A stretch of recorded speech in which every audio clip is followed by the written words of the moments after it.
E aí, gente, sejam bem-vindos a mais um vídeo aqui no canal. Como vocês estão? Tô aqui hoje para passar um roteiro para vocês, para variar, né? Como sempre aqui no canal, eu tô mostrando roteiros de estudo para vocês estudarem de uma maneira muito melhor, né? Mais assertiva, tendo noção ali, né, do que você está fazendo, porque isso é muito importante. Às vezes a gente acha que não, mas sim. Quando a gente tem um plano bem definido, fica muito mais fácil da gente não desistir mesmo do meio do caminho, de não procrastinar, de não empurrar com a barriga e ter noção, né, consciência ali do porquê da gente estar estudando, do porquê que você está ali, né, de um modo geral, durante todo esse processo de estudo. Isso é muito importante mesmo. E é por isso que eu tô aqui novamente para mostrar um roteiro de estudo, só que dessa vez esse roteiro é um cronograma de estudo, tá? Durante 9 meses. Para quem vai começar a estudar agora em fevereiro. E aí eu separei aqui 2, 3, 4. Calma aí, gente. 4 passos. Então o vídeo eu acho que nem vai ficar tão longo também. Para vocês seguirem, certo? Nesse cronograma de estudo de 9 meses, né? De fevereiro até meados de outubro, novembro, que é o período que a gente faz o Enem, né? E aí eu espero que com isso vocês consigam estudar de uma maneira muito melhor e inteligente também, né? Lembrando também que esse material de estudo, ele já está disponível lá no Instagram. Normalmente esses materiais de estudo que eu compartilho aqui com vocês, né? Essas aulas que eu faço com vocês aqui no YouTube, já estão também, não as aulas, mas os materiais de estudo já estão disponíveis lá no Instagram, @PedroCartelli. Então, se você caiu de paraquedas aqui no canal, dá uma olhada lá depois no Instagram, que tem vários materiais de estudo que você pode baixar também. São materiais gratuitos de estudo, tem pagos também, tem pagos e gratuitos, só que grande parte, na maioria das vezes, são materiais gratuitos que já estão no feed, tá? Como esse aqui que eu vou falar com vocês. A diferença é porque aqui no YouTube eu consigo dar uma aula, né? Eu consigo explicar melhor, aprofundar, então acaba sendo mais, digamos assim, mais legal. Não é mais legal a palavra. Mais proveitoso. Pronto, proveitoso é a palavra. Mais proveitoso porque aqui eu consigo aprofundar mais, né? E aí, é isso. Eu vou deixar também esse material de estudo aqui na descrição do vídeo, tá? Para vocês acompanharem junto comigo. E vamos lá, vamos deixar de enrolação. Como eu falei, são 4 passos, tá? E aí eu vou ler o primeiro aqui. E aí depois eu venho comentando cada um por um, né? Então vamos lá. Passo 1. Assuntos mais cobrados. O ideal é que você estude os assuntos que aparecem com mais frequência no Enem. Então, fazer uma lista com os assuntos mais recorrentes já é um bom passo para ter um melhor rendimento e garantir mais acertos no dia da prova, já que o estudo será feito de maneira mais estratégica e ativa.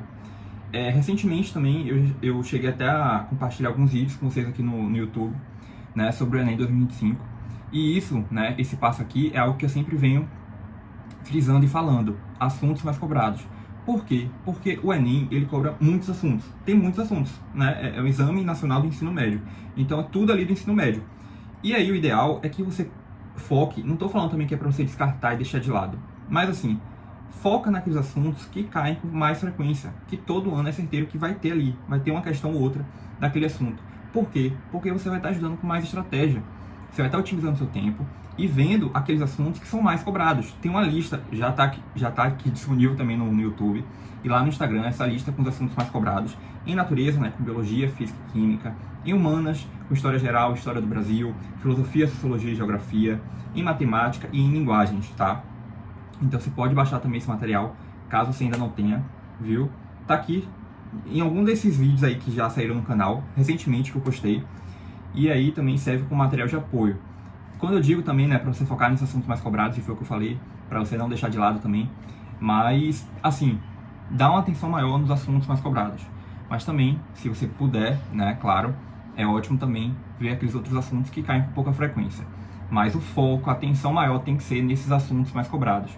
E isso você vai fazer por meio de uma lista. Então você vai pegar essa lista, tá, com os assuntos mais cobrados, e vai estudar mesmo.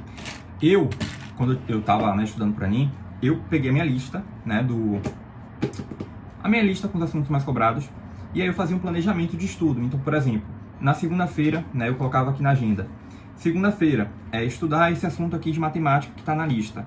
E aí, se eu entender, eu tenho que estudar, eu assisto vídeo aula, depois eu resolvo questão, e aí, quando eu sentir, né, Pedro, quando eu senti que eu fazia isso, quando eu sentia que eu já tinha confiança naquele assunto, que eu já estava dominando, aí eu pulava pro próximo, né? Então eu marcava ali, era um checklist. E isso me ajudou muito, né? Porque eu sentia que eu estava progredindo, que eu estava evoluindo, que eu estava aprendendo, e eu não desistia no meio do caminho. Eu sabia, eu estava vendo a minha evolução, e a agenda me ajudou muito, o planejamento. Então, ter um planejamento de estudo, um planejamento diário, e aí você coloca nessa lista, esse cronograma, já é um ótimo passo, né? Por isso que eu coloquei como passo 1, tá? Para vocês anotarem e estudarem durante esse período. Até porque também, 9 meses dá muito para você estudar, né? Dá bastante para você pegar esses assuntos, e aí já serve como uma dica, né? Um macete de estudo. Vamos lá, passo 2. Calma aí. Passo 2. Lista de prioridades. Entender sua situação atual e buscar formas para melhorar daqui até o dia da prova é uma ótima forma de potencializar seus estudos também, por meio de uma lista com prioridades, como aquilo que é mais urgente e que precisa ser trabalhado o quanto antes, seja algum assunto específico ou algo voltado para o dia do exame. Como assim, né? Lista de prioridades.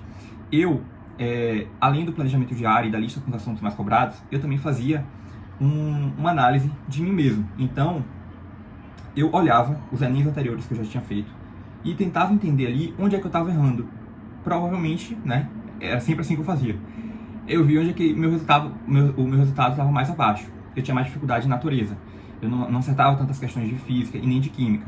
Então, no ano seguinte, o meu estudo, a minha atenção maior estava nessas áreas, né? Estavam nessas disciplinas de química, de física, porque eu sabia que eu precisava potencializar ainda mais aquele resultado para poder aumentar a minha nota. Então, quando você faz essa lista de prioridades, é justamente isso. Primeiro, você tem que se analisar e ver quais são suas dificuldades, quais são as questões, né, os assuntos que você tem mais facilidade, para que a partir daí você crie uma lista de prioridades e de atenção. Por quê?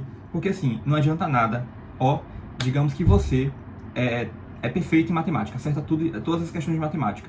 E aí no ano seguinte, ao invés de você estudar aquilo que você está errando, que é seu calo, que é o que você tem mais dificuldade, e aí, ao invés de você fazer isso, você não faz, você só estuda matemática, que é o que já está garantido, você vai estar perdendo tempo. É como se fosse um estudo jogado fora. Você já sabe aqueles assuntos de matemática. Então você tem que focar, você tem que ser estratégico e focar naqueles pontos ali que você tem dificuldade para poder aumentar a sua nota.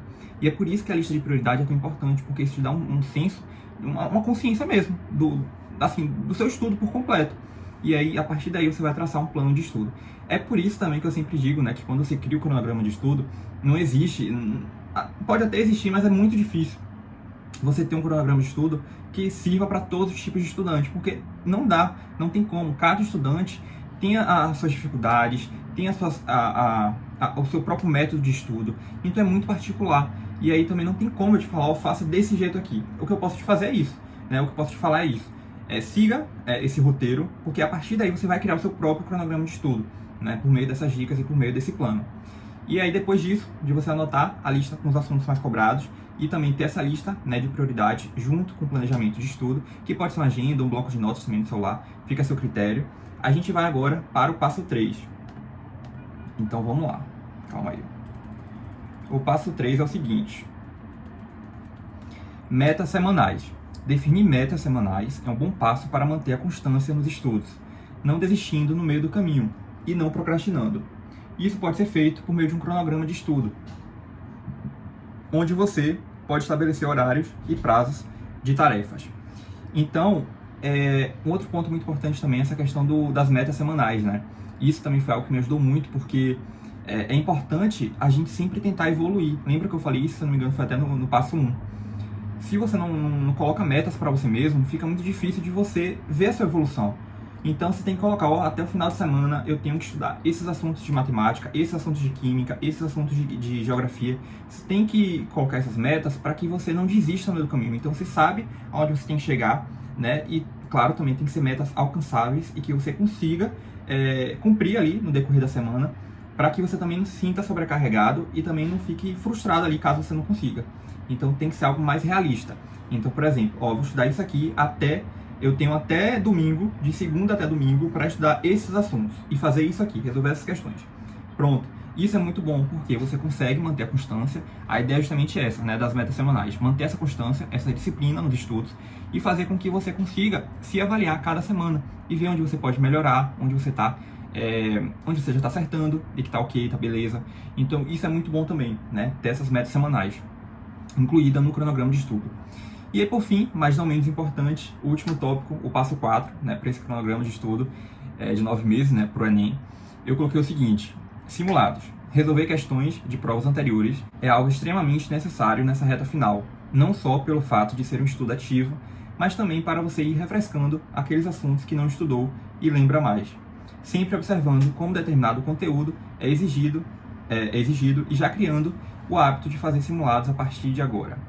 Então, um outro ponto muito importante também, né, resolver questões, fazer simulados, porque você entende como aquele assunto que você estudou, né, por meio de videoaula, por meio de livro, por meio dos seus cadernos, das anotações, ele é aplicado na prática, né? Então, é algo que eu sempre falo também. Isso do simulado, ele é muito bom, porque também é um estudo ativo. Você também está estudando, você está entendendo como aquele assunto é cobrado na prática, e é perfeito. Mas, claro, que só o simulado também não é uma garantia de nada. Você também precisa dominar a base, você tem que entender aquele assunto. Não adianta nada você chegar, por exemplo, no assunto Y de história que você nunca estudou, nunca ouviu falar, e vai resolver questão daquele assunto no simulado, na prova. Você não vai entender, você vai chutar e vai errar. E isso não é um bom estudo. O que você tem que fazer?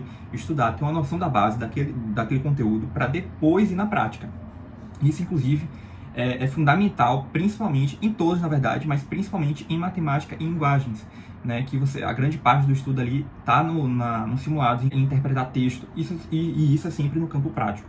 Por isso que é tão importante também você incluir nesse cronograma de estudo, fazer simulados. Eu recomendo que você comece aos poucos também, para você não se sentir tão sobrecarregado e ficar cansado no meio do caminho, mas vá progredindo, vá tentando aumentar a quantidade de simulados que você faz no mês ou na semana também, para que você consiga ir sempre melhorando e usando como um estudo ativo, né, um método de estudo.